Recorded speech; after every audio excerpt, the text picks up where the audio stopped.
હા તો નમસ્કાર વિદ્યાર્થી મિત્રો, કેમ છો બધા? આઈ હોપ બધા મજામાં હશો. નોલેજ સંકુલ ચેનલમાં આપ સૌનું સ્વાગત છે.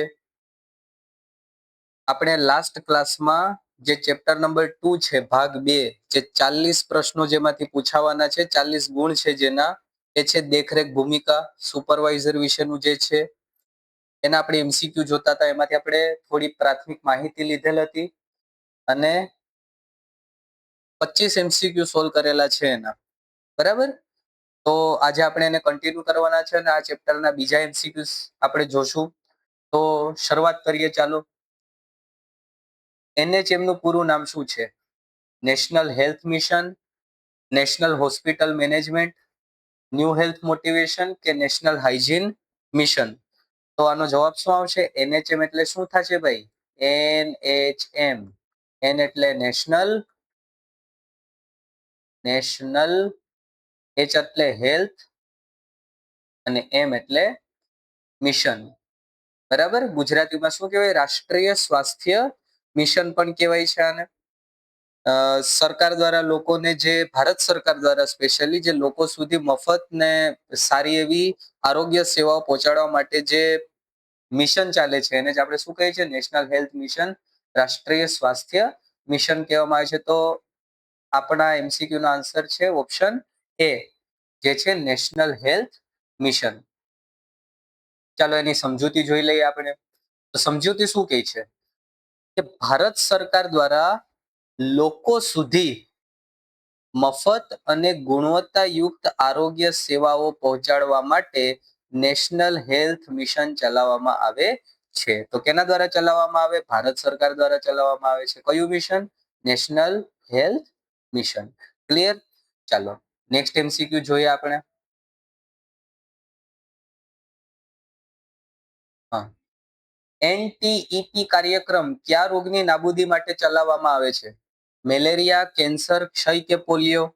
તો પેલા તો એનટીઈપી નું ફૂલ ફોર્મ શું છે ભાઈ? એનટીઈપી નું પણ ફૂલ ફોર્મ આપણે જોઈ ગયા છે, એનટીઈપી. આનું પૂરું નામ શું છે? એન એટલે national, N for national, T એટલે ટ્યુબરક્યુલોસિસ, ઈ એટલે એલિમિનેશન, એલિમિનેશન, અને પી એટલે પ્રોગ્રામ, બરાબર. National tuberculosis elimination programme. Tuberculosis આવી ગયું. ટ્યુબરક્યુલોસિસ એટલે વાત થાય છે ટીબી, ટીબી એટલે વાત થાય છે ક્ષયની, બરાબર. તો જવાબ શું આવશે એનટીપી માં? ઓપ્શન સી, એટલે એ છે ક્ષય. અચ્છા, આનો ધ્યેય શું છે? આનો મેન મુસદ્દો શું છે? મોટિવ શું છે? કે આપણા દેશમાં ક્ષય એટલે કે ટીબી ને સંપૂર્ણપણે નાબૂદ કરવાનો, સંપૂર્ણપણે નાબૂદ કરવાનો આનો ટાર્ગેટ છે, બરાબર. નાબૂદ કરવાનો ટાર્ગેટ છે, બરાબર. યાદ રાખજો. તો એનટીપી જે છે એ કયા રોગની નાબૂદી માટે વપરાય છે? તો કે ક્ષયની નાબૂદી માટે ચલાવવામાં આવે છે. ચાલો જોઈ લઈએ, થોડી સમજૂતી લઈ લઈએ આની. હા, એનટીપી કયા રોગ માટે વપરાય છે? કયા રોગ માટે છે? કયા રોગ માટેનો આ કાર્યક્રમ છે? તો ક્ષય એટલે કે ટીબી માટે છે. નેશનલ ટ્યુબરક્યુલોસિસ એલિમિનેશન પ્રોગ્રામ, આ એનું ફૂલ ફોર્મ છે. એલિમિનેશન પ્રોગ્રામ, એનટીઈપી, જેનો મુખ્ય ધ્યેય ભારતમાંથી ટીબી રોગને સંપૂર્ણપણે નાબૂદ કરવાનો છે. ચાલો નેક્સ્ટ એમસીક્યુ જોઈએ. હા, નેક્સ્ટ એમસીક્યુ શું છે? એનવીબીડીસીપી, એનવીબીડીસીપી સેના નિયંત્રણ માટેનો રાષ્ટ્રીય કાર્યક્રમ છે. તો એનવીબીડીસીપી એટલે શું છે ભાઈ? એન એટલે એનવીબીડીસીપી એટલે એન ફોર નેશનલ, એન એટલે નેશનલ જ હોય, યાદ રાખજો, બરાબર. નેશનલ. વી એટલે વેક્ટર, બી એટલે બોર્ન, ડી એટલે ડિઝીઝ, ડિઝીઝ, સી એટલે કંટ્રોલ અને પી એટલે પ્રોગ્રામ, પ્રોગ્રામ, બરાબર. National vector borne disease control programme એટલે જે જેમ કે મચ્છર છે, માખી છે, રેત કીડા છે, બરાબર, ઈતર છે, આના દ્વારા જે રોગ ફેલાય છે, બરાબર, જે એક જગ્યાએથી બીજી જગ્યાએ હલનચલન કરી શકે છે, જેના દ્વારા જે રોગ થાય છે એ રોગને નિયંત્રિત કરવા માટે શું મિશન ચલાવવામાં આવે છે? એનવીબીડી-સીપી. તો એનવીબીડી-સીપી શેના નિયંત્રણ માટેનો રાષ્ટ્રીય કાર્યક્રમ છે? વેક્ટર બોર્ન ડિઝીઝ એટલે કે મચ્છરજન્ય રોગો. તો આનો જે આન્સર છે શું છે? Option B, that is vector borne disease એટલે કે મચ્છરજન્ય રોગો. રેડી? અચ્છા, જો અહીંયા ફૂલ ફોર્મ આપેલું છે national vector borne disease control programme. ક્યાં ક્યાં રોગ આવે? મલેરિયા, ડેન્ગ્યુ, ચિકુનગુનિયા, ફાઇલેરિયા જેવા રોગોનું નિયંત્રણ થાય છે. ફાઇલેરિયા એટલે શું? માખી દ્વારા, બરાબર, માખી દ્વારા જે રોગ થાય છે, માખીને ઇંગ્લિશમાં કહેવાય ફ્લાય, બરાબર. તો ફાઇલેરિયા છે માખી દ્વારા જે થાય છે, મતલબ કે જે વેક્ટર બોર્ન છે, જે એક જગ્યાએથી બીજી જગ્યાએ જઈ શકે છે અને રોગને ફેલાવે છે, એવા રોગોને નિયંત્રિત કરવા માટે એનવીબીડી-સીપી કાર્યક્રમ એવા રોગોને નિયંત્રિત કરવા માટે એનવીબીડી-સીપી કાર્યક્રમ છે ચલાવવામાં આવે છે. ચાલો, આયુષ્માન ભારત યોજના, પીએમ જય, શું નામ છે ભાઈ? પીએમ જય, આયુષ્માન ભારત યોજના. પીએમ એટલે પ્રધાનમંત્રી જન આરોગ્ય યોજના હેઠળ દરેક પરિવારને વાર્ષિક કેટલા રૂપિયાનું સ્વાસ્થ્ય કવચ મળે છે? ભાઈ, આયુષ્માન ભારત યોજના છે, સૌથી મોટી યોજના છે, બરાબર, આરોગ્ય ક્ષેત્રની સૌથી મોટી યોજના છે, જેના હેઠળ દરેક પરિવારને વાર્ષિક 5 લાખ રૂપિયાનું કવચ મળે છે. કેટલા રૂપિયા ભાઈ? 5 લાખ રૂપિયાનું કવચ મળે છે. કવચ એટલે મફત સારવાર મળે છે, ખાસ કરીને ગરીબ અને મધ્યમ વર્ગના પરિવારોને. ક્લિયર? તો 5 લાખ રૂપિયાનું કવચ મળે છે. ચાલો, થોડી ઇન્ફોર્મેશન લઈ લઈએ એની. શું છે કે આ યોજના વિશ્વની સૌથી મોટી હેલ્થ ઇન્સ્યોરન્સ સ્કીમ છે, જેમાં ગરીબ અને મધ્યમ વર્ગના પરિવારોને 5 લાખ સુધીની મફત સારવાર મળે છે. ક્લિયર? ચાલો, નેક્સ્ટ એમસીક્યુ જોઈએ આપણે.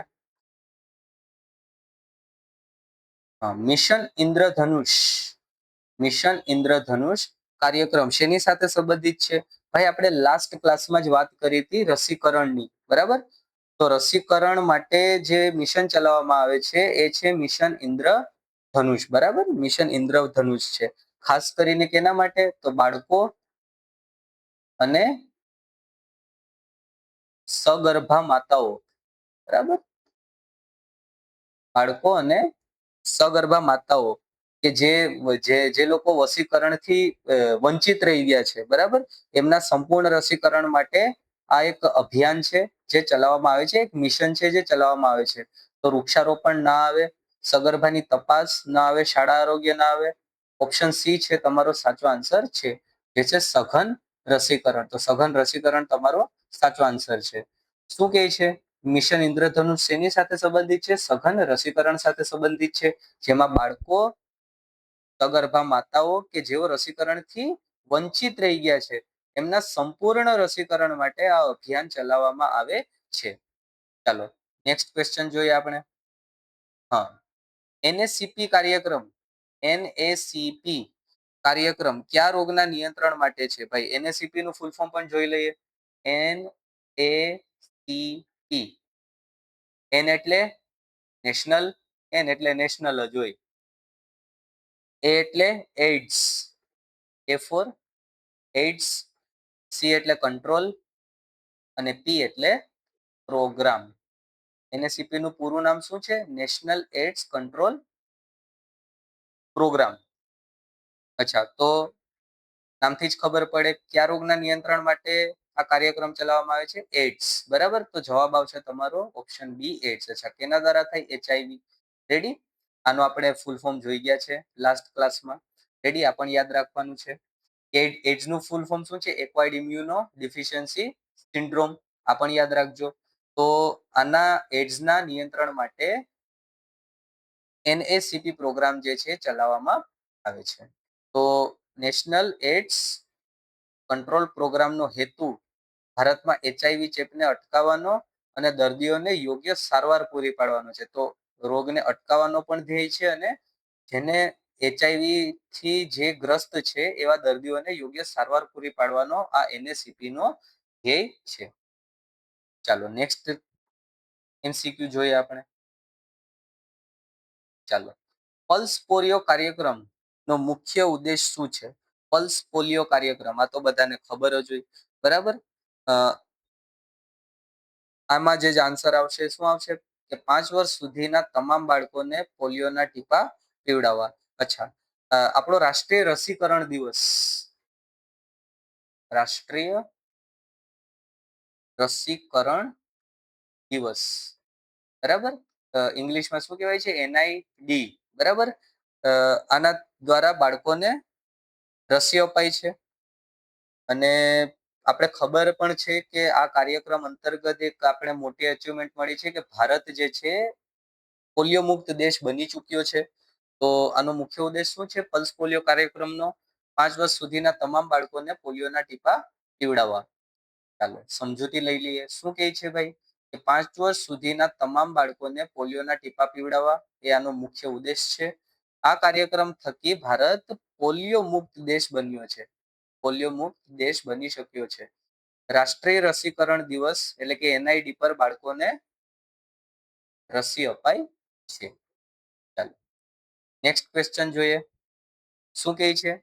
JSY એટલે ફૂલ ફોર્મ શું છે? જે ફોર જનની, S ફોર સુરક્ષા અને Y ફોર યોજના નો મુખ્ય લાભાર્થી કોણ છે? ભાઈ વૃદ્ધો નહીં, કિશોરીઓ, બાળકો, આમાં શું આવશે? ન હોય, બાળકો પણ ન હોય. શું છે? સગર્ભા મહિલાઓ છે એ આના લાભાર્થી છે જનની સુરક્ષા યોજનાના. રેડી? તો થોડી સમજૂતી લઈ લઈએ આની. શું કહે છે કે સંસ્થાકીય સુવાવડ એટલે કે દવાખાનામાં જે ડિલિવરી છે એને પ્રોત્સાહન આપવા. અચ્છા, દવાખાનામાં ડિલિવરીને બીજું શું કહેવાય? સંસ્થાકીય સુવાવડ, બરાબર. એને પ્રોત્સાહન આપવા અને માતા મૃત્યુ દરને ઘટાડવા માટે સગર્ભાને આર્થિક સહાય અપાય છે. તેના અંતર્ગત જનની સુરક્ષા યોજના અંતર્ગત એટલે કે JSY અંતર્ગત આ બધું થાય છે. ચાલો નેક્સ્ટ ક્વેશ્ચન.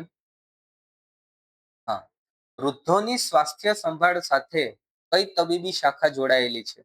પીડિયાટ્રિક, ગાયનેકોલોજી, જીરિયાટ્રિક કે ઓર્થોપેડિક? ભાઈ આપણે જ્યારે પ્રાથમિક માહિતી આ ચેપ્ટરની લીધી એમાં જ આપણે જોયું હતું કે વૃદ્ધોની સ્વાસ્થ્ય સંભાળ માટે આપણે કેનો ઉપયોગ કરીએ છીએ? એના માટે આપણે જેરિયાટ્રિકનો ઉપયોગ કરીએ છીએ, બરાબર. તો જેરિયાટ્રિક કેર આપણે કીધું હતું એને કે મોટી ઉંમરના વ્યક્તિઓ જે હોય એને બીમારી જો હોય જેમ કે સાંધાના દુખાવા છે, ડિમેન્શિયા છે, બરાબર, એના નિદાન અને સારવાર માટે કઈ તબીબી શાખા? તો કે ભાઈ જીરિયાટ્રિક જે છે, જીરિયાટ્રિક કેર છે એ જોડાયેલ છે. આપણે આની માહિતી લઈ લઈએ થોડી. તો શું કહે છે ભાઈ કે જેરિયાટ્રિક કેર,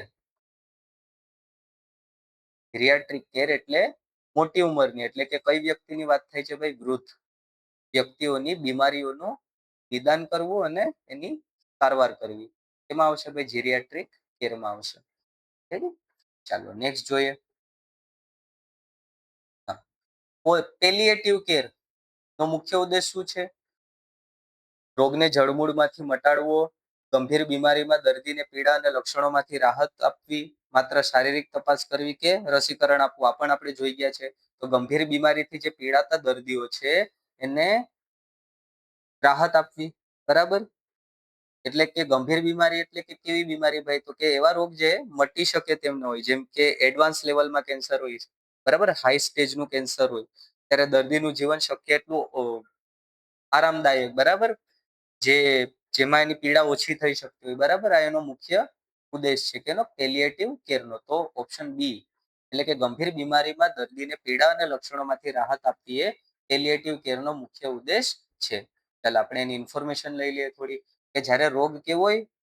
મટી શકે તેમ ન હોય, જેમ કે એડવાન્સ કેન્સર, ત્યારે દર્દીનું જીવન કેવું? શક્ય એટલું આરામદાયક બનાવવા આ કેર અપાય છે. ચાલો નેક્સ્ટ MCQ જોઈએ. હા, વૃદ્ધાવસ્થામાં હાડકાં નબળા પડવાની અને બરડ થવાની બીમારીને શું કહેવાય છે? ઓસ્ટિયોપોરોસિસ, એનેમિયા, ડાયાબિટીસ કે અસ્થમા, બરાબર. હાડકા નબળા પડવાની જ્યારે વાત આવે ત્યારે શું આવશે ભાઈ? અહીંયા ઓસ્ટિયોપોરોસિસ આવશે, બરાબર. એનિમિયા પણ આપણે લાસ્ટ ટાઈમ જોઈ ગયા હતા, આયરનની ડેફિશિયન્સી, બરાબર. આયરનની ઉણપને કારણે થાય. ડાયાબિટીસ ઇન્સ્યુલિનની ઉણપના કારણે થાય. અસ્થમા છે શ્વાસનો રોગ છે, બરાબર. ડાયાબિટીસ કેના લીધે હોય ભાઈ? ઇન્સ્યુલિનની ઉણપ. ઇન્સ્યુલિન. એનિમિયા છે કેના સાથે? આયન સાથે, બરાબર. સુસંગત છે. ઓસ્ટિયોપોરોસિસમાં શું યાદ રાખવાનું? હાડકા, બરાબર. તો વૃદ્ધાવસ્થામાં જે હાડકા નબળા પડવાની અને બરડ થવાની બીમારી છે એને કહેવાય ઓસ્ટિયોપોરોસિસ. અચ્છા, હાડકામાં શું હોય ભાઈ? હાડકામાં હોય કેલ્શિયમ, બરાબર. આ કેલ્શિયમનું પ્રમાણ જે છે વૃદ્ધાવસ્થામાં કેવું થઈ જાય ભાઈ? ઓછું થઈ જાય. એટલે એના લીધે હાડકા છે નબળા પડી જાય, બરાબર. અચ્છા, આનાથી મેન જે પ્રોબ્લેમ શું છે કે કોઈ વૃદ્ધ માણસ પડી ગયો તો જે ફ્રેક્ચરનું જોખમ છે, બરાબર, ફ્રેક્ચર છે એનું જોખમ વધી જાય, બરાબર. એને જ આપણે શું કહીએ છીએ? ઓસ્ટિયોપોરોસિસ કહેવામાં આવે છે. ચાલો આની થોડી માહિતી લઈ લઈએ. હા, વૃદ્ધોમાં હાડકા નબળા પડવાને શું કહેવાય? ઓસ્ટિયોપોરોસિસ. ઉંમર વધવાની સાથે એટલે કે વૃદ્ધાવસ્થામાં કેલ્શિયમની ઉણપના કારણે હાડકા નબળા પડે, જેને ઓસ્ટિયોપોરોસિસ કહેવાય. જેનાથી તેનું જોખમ વધી જાય, ફ્રેક્ચરનું જોખમ વધે છે. ચાલો નેક્સ્ટ ક્વેશ્ચન જોઈ લઈએ. હા, વૃદ્ધોમાં જોવા મળતી યાદશક્તિ ભૂલી જવાની બીમારી કઈ છે? પાર્કિન્સન, માઇગ્રેન, એલ્ઝાઇમર એટલે કે ડિમેન્શિયા કે વર્ટિગો, બરાબર. શું આવશે ભાઈ વૃદ્ધોમાં? આનો આન્સર આવશે સી, અલ્ઝાઇમર, બરાબર. ડિમ્નેશિયા. અને આ ટાઈમ પર વૃદ્ધોની કેર કરવી પડે છે. મોટી ઉંમરના જે વ્યક્તિ હોય, વડીલો હોય, બરાબર, એની કેર બહુ જાજી કરવી પડે છે. કારણ કે ડિમેન્શિયા છે એનાથી એ પોતાના બાળકને પણ ઓળખી શકતો નથી, એવી પરિસ્થિતિ પણ સર્જાય છે. તો જે યાદશક્તિ ભૂલી જવાની જે બીમારી છે વૃદ્ધોમાં, એનું નામ શું છે? અલ્ઝાઇમર એટલે કે ડિમેન્શિયા, બરાબર. કેની બીમારી છે ભાઈ? એ યાદ રાખજો. તો કે ભાઈ મગજની બીમારી છે. મગજની બીમારી છે, બરાબર. ચાલો આપણે એની થોડી ઇન્ફોર્મેશન લઈ લઈએ. શું કહે છે કે અલ્ઝાઇમર મગજની એક એવી બીમારી છે જેમાં દર્દી ધીમે ધીમે યાદશક્તિ, વિચારવાની ક્ષમતા અને રોજિંદા કામ કરવાની સ્કિલ ગુમાવે છે, જેને આપણે કહીએ છીએ અલ્ઝાઇમર અથવા તો ડિમેન્શિયા. રેડી? ચાલો નેક્સ્ટ જોઈએ આપણે. હા, એનપીએચસી કાર્યક્રમ કોના સ્વાસ્થ્ય માટે ચલાવવામાં આવે છે? બાળકો, સગર્ભા સ્ત્રીઓ, વૃદ્ધો કે કિશોરો, બરાબર. તો એના ફૂલ ફોર્મમાં જેનું નામ હોય તો એનપીએચસી. આનું ફૂલ ફોર્મ શું છે ભાઈ? એનપીએચસી નું જે પૂરું નામ છે શું છે ભાઈ? તો એન એટલે નેશનલ જ હોય, નેશનલ. મોટા ભાગે જે પી હશે એ શું હશે ભાઈ? પ્રોગ્રામ જ હશે, નેશનલ પ્રોગ્રામ. એચ એટલે નેશનલ પ્રોગ્રામ ફોર, એચ એટલે હેલ્થ. હેલ્થની શું રાખવાની છે ભાઈ? કેર રાખવાની છે. Of the elderly. એલ્ડરલી એટલે વૃદ્ધ લોકોની વાત થાય છે, બરાબર. Elderly peoples. ઓકે. તો national programme for health care of the elderly persons or peoples, એનું ફૂલ ફોર્મ છે એનપીએચસી નું. કેના સ્વાસ્થ્ય માટે ચલાવવામાં આવે છે? તો ભાઈ આને આન્સર શું આવશે? વૃદ્ધો. જય નામથી જ ખબર પડે, એલ્ડરલી. તો બાળકો ના આવે, સગર્ભા સ્ત્રીઓ ના આવે અને કિશોરો ન આવે, બરાબર. તો આનું કામ શું છે ભાઈ? તો વૃદ્ધોને જે જરૂરી હોય એ બધી સેવાઓ પૂરી પાડવાનો આ કાર્યક્રમ છે જે ચલાવવામાં આવે છે. તો જોઈ લઈએ આપણે થોડું, બરાબર. વૃદ્ધો માટે ચલાવવામાં આવે છે national programme for health care of the elderly peoples એટલે કે એનપીએચસી. વૃદ્ધોને સમર્પિત આરોગ્ય સેવાઓ પૂરી પાડવાનો કાર્યક્રમ છે. ચાલો નેક્સ્ટ જોઈએ આપણે. હોસ્પિસ કેર સામાન્ય રીતે ક્યારે આપવામાં આવે છે? હોસ્પિસ કેર છે ક્યારે આપવામાં આવે? તો જ્યારે જીવનનો અંતિમ તબક્કો હોય, જ્યારે દર્દી જીવનના અંતિમ તબક્કામાં હોય, ટર્મિનલ ઇલનેસમાં હોસ્પિસ કેર આપવામાં આવે છે, બરાબર. એટલે શું કરવામાં આવે આમાં? તો શારીરિક અને જે સ્પિરિચ્યુઅલ કેર જેને કહેવામાં આવે છે, બરાબર, ફિઝિકલ એન્ડ સ્પિરિચ્યુઅલ કેર, એ ક્યારે આપવામાં આવે? હોસ્પિસ કેરના મતલબ કે જીવનના અંતિમ તબક્કામાં આપવામાં આવે છે, બરાબર. તો બી જે છે તમારો સાચો આન્સર છે. ચાલો એનું આપણે થોડી ઇન્ફોર્મેશન લઈ લઈએ. હોસ્પિસ કેર ક્યારે આપવામાં આવે? જીવનના અંતિમ તબક્કામાં. હોસ્પિસ કેર એ પેલિએટિવ કેરનો જ એક ભાગ છે, યાદ રાખજો. પેલિએટિવ કેરનો એક ભાગ છે જે દર્દીના આયુષ્યના છેલ્લા થોડા મહિનાઓમાં શારીરિક અને ભાવનાત્મક શાંતિ માટે વપરાય છે. ભાવનાત્મક માટે અપાય છે, બરાબર. ઇમોશનલ, સ્પિરિચ્યુઅલ અને ફિઝિકલ કેર માટે હોસ્પિસ કેર આપવામાં આવે છે. રેડી? ચાલો નેક્સ્ટ જોઈએ આપણે. હા, પેલિએટિવ કેર ટીમમાં કોનો સમાવેશ થાય છે? માત્ર ડોક્ટર, માત્ર નર્સ, ડોક્ટર, નર્સ, કાઉન્સિલર અને સામાજિક કાર્યકર કે માત્ર ફાર્માસિસ્ટ? બરાબર. તો આમાં યાદ રાખજો હોલિસ્ટિક વર્ડ, બરાબર. પેલિએટિવ કેર જે છે એમાં હોલિસ્ટિક કેર આપવામાં આવે. કઈ? હોલિસ્ટિક. હોલિસ્ટિક એટલે શું છે ભાઈ? તો હોલિસ્ટિક એટલે સર્વાંગી આપણે કહીએ છીએ જેને, બરાબર, કે બધું આવી જાય સંપૂર્ણપણે, બરાબર. સર્વાંગી ટેકો મળી જાય એને, જે એને સપોર્ટ મળે. તો આમાં શું કરવામાં આવે? પેલિએટિવ કેર આપણે જોઈ જ ગયા છે કે જેમાં પીડાની સાથે જે માનસિક અને સામાજિક મુશ્કેલીઓ જે દર્દી અનુભવે છે એનો એને ઉકેલ મેળવવા માટે આ કેર આપવામાં આવે છે, બરાબર. તો સર્વાંગી કેર, હોલિસ્ટિક કેર આપવામાં આવે છે અને આમાં બધાને આપણે જરૂર પડે. તો કેની કેની જરૂર પડે ભાઈ? ડોક્ટરની પણ જરૂર પડે, નર્સની પણ જરૂર પડે, સારા એવા કાઉન્સિલરની પણ જરૂર પડે અને સામાજિક કાર્યકરની પણ જરૂર પડે. તો ઓપ્શન સી છે તમારો સાચો આન્સર છે, બરાબર. તો પેલિએટિવ કેર, ઠીક છે, પેલિએટિવ કેર દર્દીને સર્વાંગી એટલે કે હોલિસ્ટિક ટેકો આપે, જેમાં શારીરિક પીડાની સાથે માનસિક અને સામાજિક મુશ્કેલીઓનો પણ ઉકેલ કરાય છે. ચાલો નેક્સ્ટ જોઈએ. હા, મચ્છરનો ઉપદ્રવ રોકવા પાણીના ટાંકામાં કઈ માછલી છોડવામાં આવે છે? શાર્ક, ગપ્પી અથવા તો બીજું શું કહેવાય, ગંબુસિયા, રોહુ કે કેટફિશ? બરાબર. તો આનો આન્સર શું આવશે ભાઈ? ગપ્પી આવશે અથવા તો ગંબુસિયા. ભાઈ શાર્ક ન છોડાય, આ પણ ન હોય, કેટફિશ પણ ન હોય, બરાબર. આન્સર શું આવશે આનો? ગપ્પી અથવા તો બીજું શું નામ છે આનું? ગંબુસિયા. આનું આનું કામ શું છે ભાઈ ગપ્પી અને ગંબુસિયાનું? તો જો જે માછલીના લાર્વા હોય ને, જેને આપણે કહીએ છીએ, જે શું કહેવાય ગુજરાતીમાં પોરા જે કે એને આ ખાઈ જાય છે. એટલે બાયોલોજીકલ કંટ્રોલ, જે જૈવિક નિયંત્રણ છે એમાં ગપ્પી નામની માછલી છે અત્યંત મહત્વનો ભાગ ભજવે છે, બરાબર. તો પાણીના ટાંકામાં મચ્છરનો ઉપદ્રવ રોકવા ગપ્પી એટલે કે ગંબુસિયા નામની માછલી છોડવામાં આવે છે. કે મચ્છર રોકવા ગપ્પી અથવા તો ગંબુસિયા મચ્છરના લાર્વા પોરાને ખાઈ જાય. આથી તે જૈવિક નિયંત્રણ એટલે કે બાયોલોજીકલ કંટ્રોલ માટે જરૂરી છે, ઉત્તમ છે. ચાલો નેક્સ્ટ ક્વેશ્ચન જોઈએ. સ્વચ્છ ભારત અભિયાન નો આરોગ્ય પર સૌથી મોટો ફાયદો કયો છે? કેન્સર ઘટ્યું, પાણીજન્ય અને ચેપી રોગોમાં ઘટાડો થયો, હાર્ટ એટેકમાં ઘટાડો થયો કે ડાયાબિટીસ મટ્યું? હા ભાઈ, આનો આન્સર શું આવશે? આનો આન્સર આવશે બી, પાણીજન્ય અને ચેપી રોગોમાં ઘટાડો. એમાંથી સૌથી મેન વસ્તુ શું છે? જે ખુલ્લામાં શૌચ મુક્ત, જેને આપણે શું કહીએ છીએ ઓડીએફ, બરાબર. અને આના લીધે આ સ્વચ્છતા જે છે એ સ્વચ્છતા જે છે વધી. અને સ્વચ્છતા વધવાથી શું થયું કે અમુક રોગ છે જેમ કે ટાઇફોઇડ છે,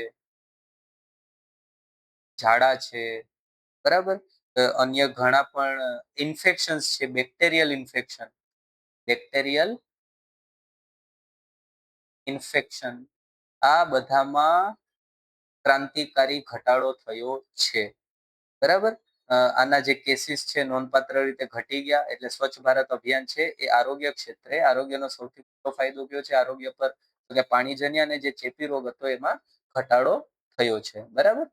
તો યાદ રાખજો કે ભાઈ ખુલ્લામાં શૌચ મુક્ત આવ્યું, ખુલ્લામાં શૌચ મુક્ત, સ્વચ્છતા વધવાથી ઝાડા, ટાઇફોઇડ, બેક્ટેરિયલ ઇન્ફેક્શન આના કેસ જે છે નોંધપાત્ર રીતે ઘટ્યા છે. ક્લિયર? ચાલો નેક્સ્ટ જોઈએ આપણે એમસીક્યુ. શું કે છે ભાઈ નેક્સ્ટ એમસીક્યુ? નીચેનામાંથી કયો રોગ મચ્છર કરડવાથી થતો નથી?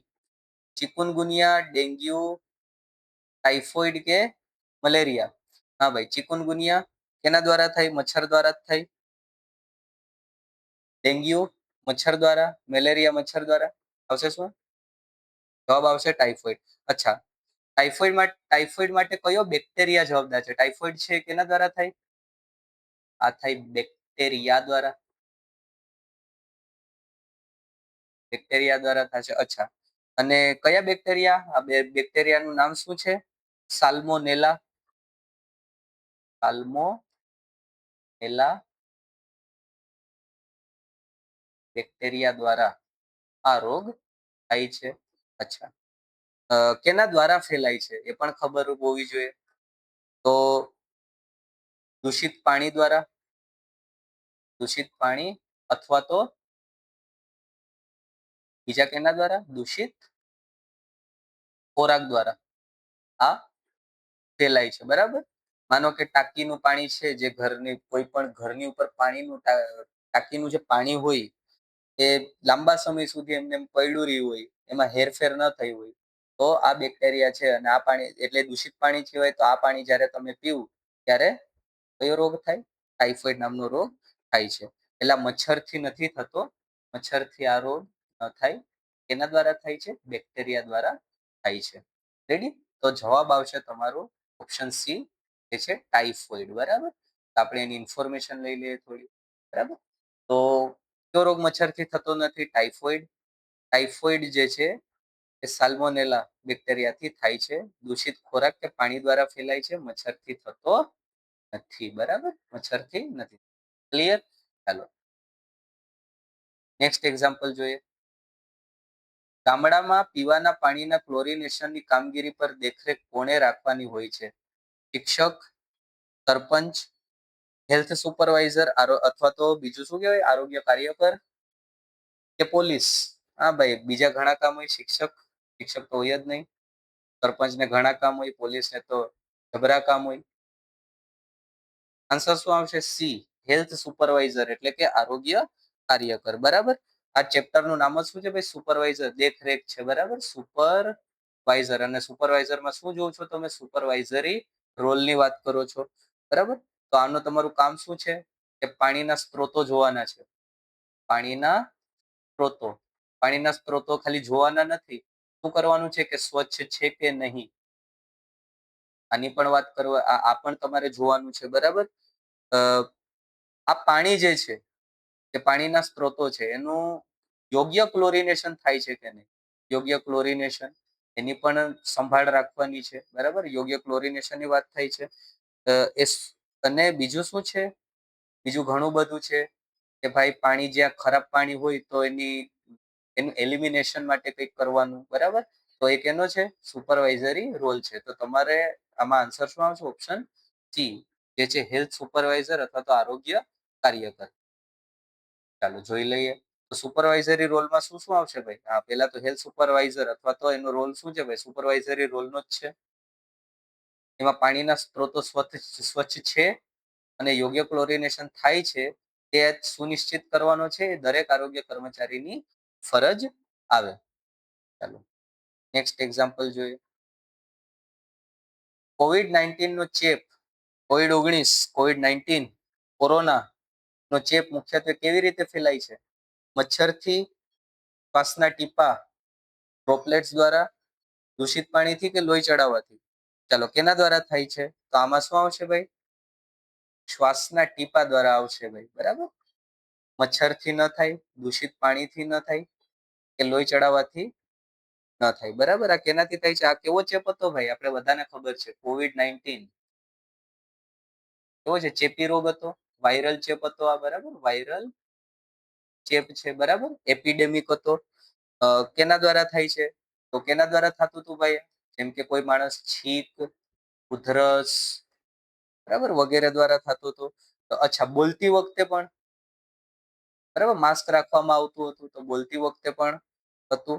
અને આ જે છે આના દ્વારા જે ટીપા નીકળે, બરાબર, એ કેના દ્વારા ફેલાતા? હવા દ્વારા.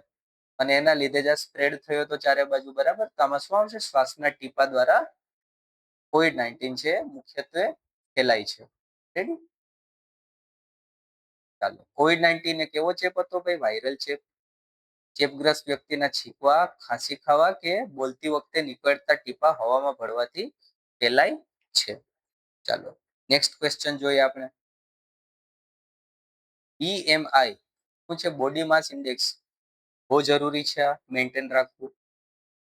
હાઈટ પ્રમાણે તમારી વેઇટ હોવી જોઈએ, ઊંચાઈ પ્રમાણે તમારું વજન હોવું જોઈએ, વજન પ્રમાણે તમારી ઊંચાઈ હોવી જોઈએ. બરાબર. BMI બોડી માસ ઇન્ડેક્સ. આનો ઉપયોગ શેના માટે થાય છે? બ્લડ પ્રેશર માપવા, વ્યક્તિના વજન અને ઊંચાઈના ગુણોત્તર પરથી પોષણ સ્તર અથવા તો સ્થૂળતા જાળવા, લોહીમાં શુગર માપવા કે વિઝન આંખની દ્રષ્ટિ માપવા. તો જો કીધું એ પ્રમાણે શું જાણવા માટે?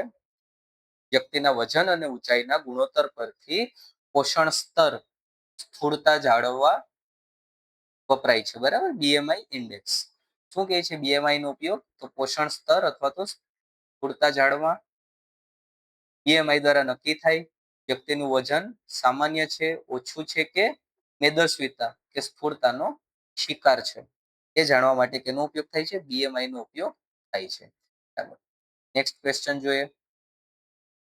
હા, તમાકુના સેવનથી મુખ્યત્વે કયો રોગ થવાની શક્યતા સૌથી વધુ છે? ચાલો, તમાકુના સેવનથી શું થાય? ડેન્ગ્યુ થાય, ઓરલ કેન્સર એટલે કે મોનું કેન્સર થાય, કોલેરા થાય કે મલેરિયા થાય? તો આમાં જવાબ શું આવશે? ઓરલ કેન્સર, મોનું કેન્સર થાય છે. બરાબર. તમાકુ ચાવવાથી થાય. બરાબર.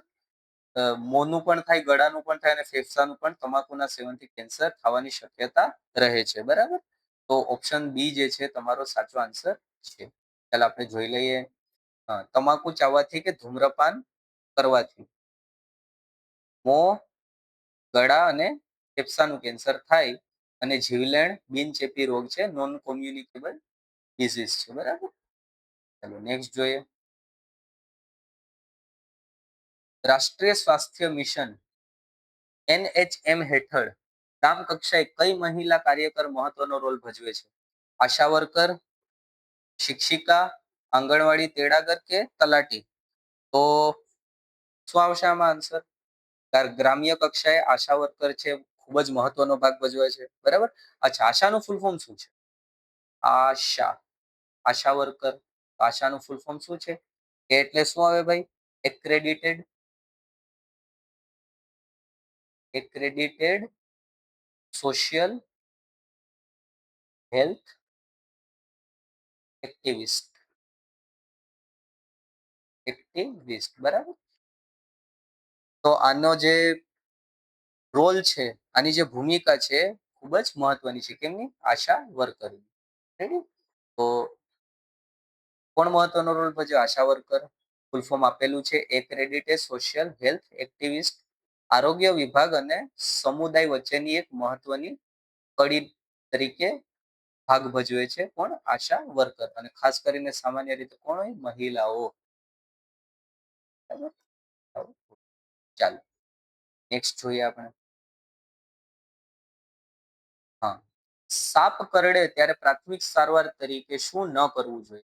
દર્દીને શાંત રાખવો, જ્યાં સાપ કરડ્યો હોય ત્યાં ચીરો મારવો કે મોંથી ઝેર ચૂસવું, ખાને સાબુ પાણીથી ધોવો કે દર્દીને તાત્કાલિક દવાખાને લઈ જાઓ? તો ઓપ્શન બી આનો સાચો આન્સર છે ભાઈ. ત્યાં ચીરો ન મારવો જોઈએ કે મોંથી ઝેર ચૂસવું ન જોઈએ. ભાઈ મૂવીમાં બધું બતાવે એટલે મૂવીને સાચું ન માનવાનું હોય. આવું કોઈ દિવસ આવા અખતરા કરાય નહીં.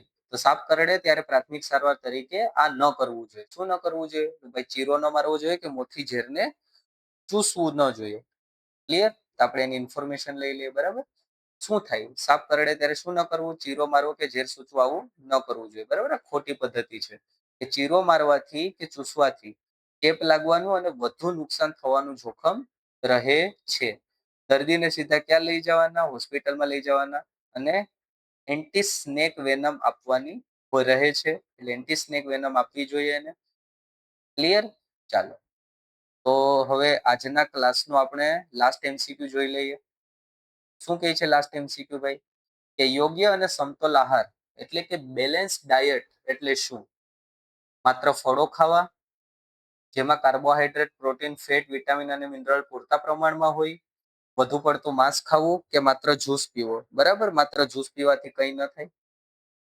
વધુ પડતું માંસ પણ ના ખવાય, માત્ર ફળે ન ખવાય. શું છે ભાઈ? બધાને મેન્ટેન રાખવું પડે. કાર્બોહાઈડ્રેટ, ભાઈ કાર્બોહાઈડ્રેટમાં શું હોય? કાર્બન અને હાઇડ્રોજન, બરાબર. પ્રોટીન, ફેટ, વિટામિન, મિનરલ બધા પૂરતા પ્રમાણમાં હોય એવા ખોરાકને કેવો ખોરાક કહેવાય? સમતોલ આહાર કહેવાય. યોગ્ય અને સમતોલ આહાર એટલે કે બેલેન્સ ડાયટ કહેવામાં આવે છે. ક્લિયર? અચ્છા, તો સમતોલ આહારનું કામ શું છે?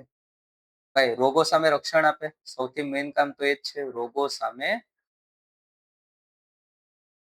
રક્ષણ આપે છે, બરાબર. અચ્છા, રોગો સામે રક્ષણ આપે મતલબ કે શરીર કેવું છે? સ્વસ્થ. અને શરીર જો સ્વસ્થ હોય તેનો અર્થ શું થયો? કે તમે માનસિક તથા શારીરિક જે છે એ કામ કરી શકો. મતલબ કે આ જે સંતુલિત આહાર છે, સમતોલ આહાર છે, એ શારીરિક તેમજ માનસિક વિકાસ માટે અત્યંત જરૂરી છે, બરાબર. શારીરિક તેમજ માનસિક વિકાસ માટે અત્યંત જરૂરી છે, બરાબર. અચ્છા, આ આહાર ન મળે તો બાળકો કેનો ભોગ બને છે? કુપોષણનો, બરાબર. કુપોષણનો ભોગ બને. તો કુપોષણને નાબૂદ કરવા માટે સમતોલ આહાર એટલે કે જેમાં કાર્બોહાઈડ્રેટ, પ્રોટીન, ફેટ, વિટામિન અને મિનરલ પૂરતા પ્રમાણમાં હોય એવો ખોરાક જરૂરી છે. ક્લિયર? તો ઓપ્શન બી છે જે તમારો સાચો આન્સર છે. ચાલો જોઈ લઈએ. તો સમતોલ આહાર શરીરને કેના સામે રક્ષણ આપે? રોગો સામે રક્ષણ આપે. સમતોલ આહારમાં પોષક તત્વો પૂરતા પ્રમાણમાં હોય. માનસિક તથા શારીરિક એના વિકાસ માટે સમતોલ આહાર અત્યંત જરૂરી છે અને કુપોષણ નિવારવા શ્રેષ્ઠ ઉપાય છે. ક્લિયર? તો આની સાથે આપણે આ લેક્ચરનું સમાપન કરીએ છીએ. જો તમને વિડીયો પસંદ આવ્યો હોય તો લાઈક કરજો, વિડીયોને શેર કરજો. જો તમે નવા હોય તો ચેનલને સબસ્ક્રાઇબ કરી દેજો અને નોલેજ સંકુલને સપોર્ટ કરતા રહેજો. કોઈ ડાઉટ હોય તો કમેન્ટમાં જણાવજો. Okay, thank you. ફરી પાછા મળીએ.